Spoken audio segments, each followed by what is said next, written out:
Sony's goal is to dominate VR gaming. And if Sony executes on what I suspect, if you weren't a PSVR2 believer before, you will be after E3.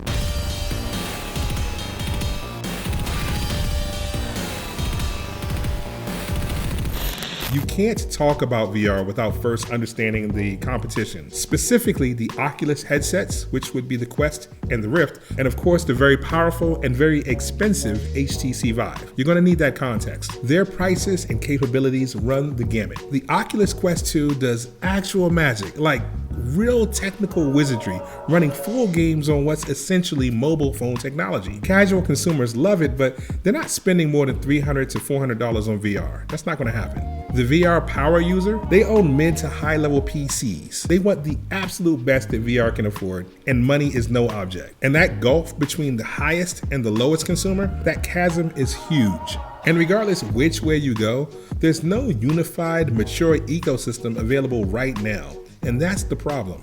Oculus is trying to build something, I mean they're fumbling, but they're trying to build something that integrates the kind of quality of life experiences that traditional console gamers right now take for granted. No single VR option, as they currently exist, has that Ready Player One metaverse in a tidy plug-and-play package ready for consumers to digest right now.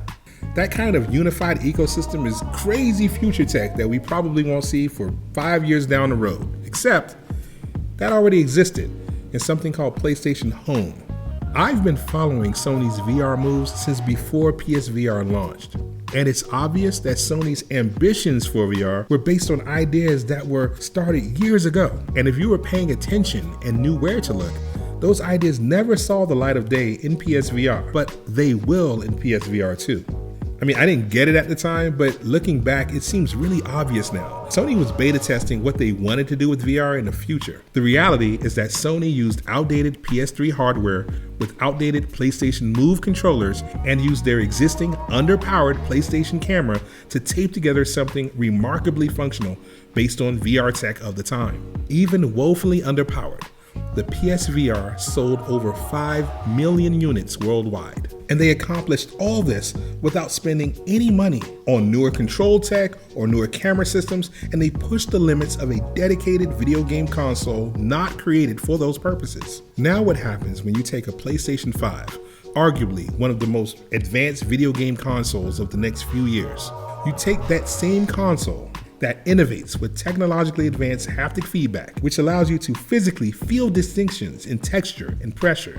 And you bring that innovation to VR that they built this time, not only from patchwork hardware, but from the ground up and with the full effort of Sony and all the things they learned with PSVR. These strategies took years of planning to develop. Let's take a look at what a win for Sony might look like. The top 3 VR success stories are Beat Saber, Half-Life Alyx, and Superhot. Now let's exclude Beat Saber because that game is like a Wii Fitness phenomenon. Half-Life Alyx is similar. It's from an established Superhot IP from a developer that's beloved everywhere, so no. Instead, let's take a look at the third game on that list. Let's look at Superhot. As of 2020, Superhot's units moved, there are about 2 million, which in VR world, that's a bona fide hit. However, for a Sony first-party game, not so much. Sony hasn't released any sales data from any of their VR titles, but we can make assumptions. Blood and Truth was Sony's AAA VR experience from their UK development team. Game Industry Biz said that Blood and Truth topped sales of FIFA 19's first week, which was a first for VR. FIFA 19 sold approximately 4.3 million units during that first week, so it's safe to assume that Blood and Truth sold at least that. Now, that's a fantastic attach rate with 5 million PSVR units sold, and Blood and Truth is a PSVR exclusive. So 4.3 million units is kind of low for the typical AAA flat PSVR first-party game. And also, we have to assume that Blood and Truth, like the other ones, was an anomaly. It was a heavily promoted AAA game that did well in the region of the development team. So again, we can't really use that as any kind of solid metric, but we can take a look at that as a measure of success. Now, using that, and if we assume that Sony is going to stick with its pledge to put out high-end AAA VR and flat games, Sony just can't afford to sink the kind of money that we expect with games that only have a 4 million or so units sold return. Looking at games like Resident Evil 7 and Wipeout Omega Collection, I think we can get a better understanding of where Sony might be going with how they'll handle AAA and VR. All Sony AAA first-party games already focusing on single-player experiences will have both a flat and fully featured VR mode of the full game ready to go. And that's a strategy that doesn't take away the sales from flat gamers who have no interest in VR. It incentivizes the VR curious to consider buying an additional piece to their PlayStation 5. What it does is it breathes new life into already successful and established games. And in situations with third parties, why not just finance the VR modes of the highest tier titles?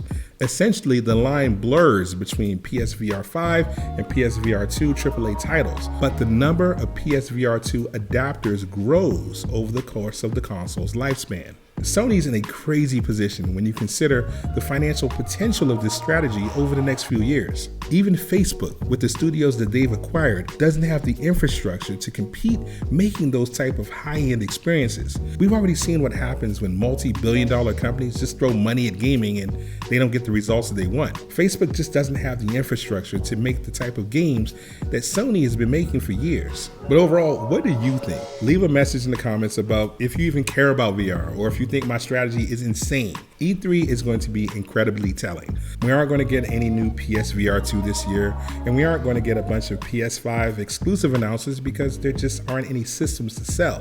This is going to be a year of maintenance and hype building, and I think the hype for Sony is going to come in what you can expect for the future of PSVR2. Let me know what you think in the comments, and if you want more of this type of content, hit that notification bell and subscribe to the channel, and anytime I put up a new video, you'll be the first to know. Either way, enjoy your weekend, happy gaming, peace.